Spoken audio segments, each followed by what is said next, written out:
दोस्तों, आज मैं आपको सुनाने जा रहा हूं एक ऐसी कथा जहां दीपक के प्रकाश ने मृत्यु को भी झुकने पर मजबूर कर दिया। यह कथा है धनतेरस की। एक ऐसी रात जब भक्ति, प्रेम और प्रकाश ने अंधकार को हरा दिया। बहुत समय पहले की बात है।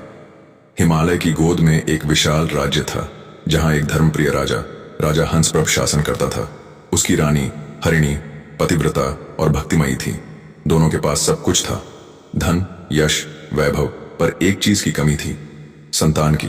राजा रानी रोज भगवान शिव और माता पार्वती की पूजा करते, दीपक जलाते, तपस्या करते। वर्षों बीत गए लेकिन उनके घर में बालक का रुदन नहीं गूंजा। एक दिन राजा गंगा स्नान के लिए निकले। रास्ते में उन्हें एक दिव्य योगी मिले। राजा ने नम्रता से कहा, गुरुदेव कृपा करें, बताइए मेरी गोद क्यों सूनी है।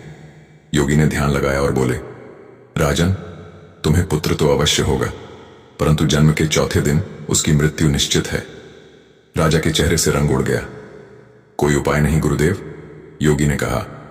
नियति को कोई नहीं बदल सकता, पर श्रद्धा, भक्ति और विश्वास से उसे टाला जा सकता है। इतना कहकर योगी अंतर ध्यान हो गए। तो दोस्तों, कथा बहुत इंटरेस्टिंग है। आप लोगों से रिक्वेस्ट है कि कथा को लाइक करें और चैनल को सब्सक्राइब करें। समय बीता। रानी हरिणी ने एक सुंदर पुत्र को जन्म दिया। राज्य में उत्सव छा गया। ढोल बजे, मंदिरों में दीप जले और सबने कहा, राजकुमार हिमांशु का जन्म हुआ है। पर जैसे जैसे चौथा दिन पास आया, राजा रानी के मन में भय बढ़ता गया। रानी ने प्रण किया, मैं अपने बेटे को यमराज के हाथों नहीं जाने दूंगी। चौथे दिन की रात आई। रानी ने पूरे महल में दीपक जलाए, सोने चांदी के दीप, मिट्टी के दीप, हर दिशा में उजाला। उसने अपने पुत्र को एक थाल में सुलाया, उसके चारों ओर दीपक रखे और दरवाजे पर बैठकर कथा सुनाने लगी। सामने यमराज की मूर्ति रखी, हाथ जोड़कर बोली, हे धर्मराज, यदि न्याय आपका नियम है तो भक्ति मेरा अधिकार है।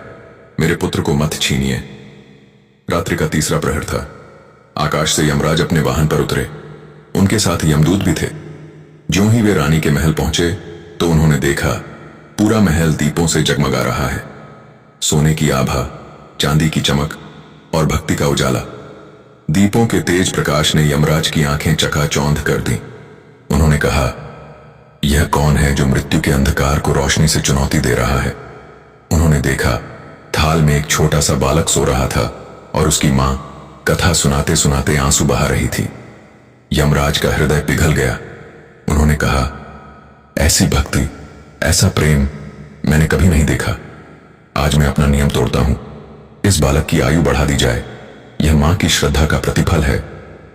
इतना कहकर यमराज अंतर्ध्यान हो गए। सुबह हुई। रानी ने देखा, उसका पुत्र हंस रहा है।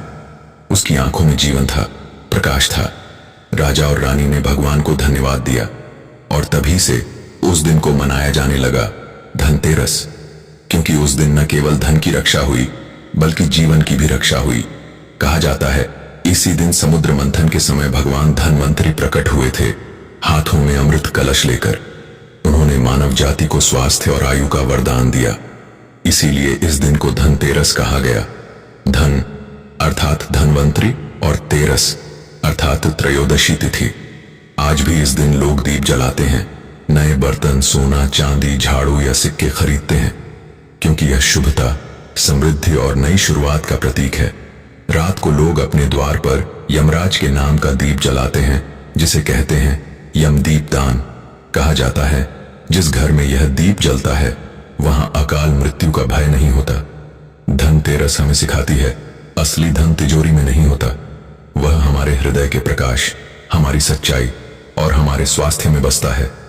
दीपक यह संदेश देता है कि जैसे वह अंधकार मिटाता है, वैसे ही हमें अपने भीतर के अंधकार को मिटाना चाहिए। तो दोस्तों, जब भी आप धनतेरस की रात दीप जलाएं तो याद रखिए, यह सिर्फ परंपरा नहीं बल्कि उस मां की अमर भक्ति का प्रतीक है जिसने मृत्यु को भी प्रेम से जीत लिया था। धन केवल सोना चांदी नहीं, वह तो उस हृदय में बसता है जो सच्चा, स्वस्थ और संतुष्ट हो। तो दोस्तों, अगर कथा अच्छी लगी हो तो वीडियो को लाइक करें और चैनल को सब्सक्राइब करें। और आप सभी को धन, स्वास्थ्य और प्रकाश से भरी शुभ धनतेरस धनतेरस की हार्दिक शुभकामनाएं।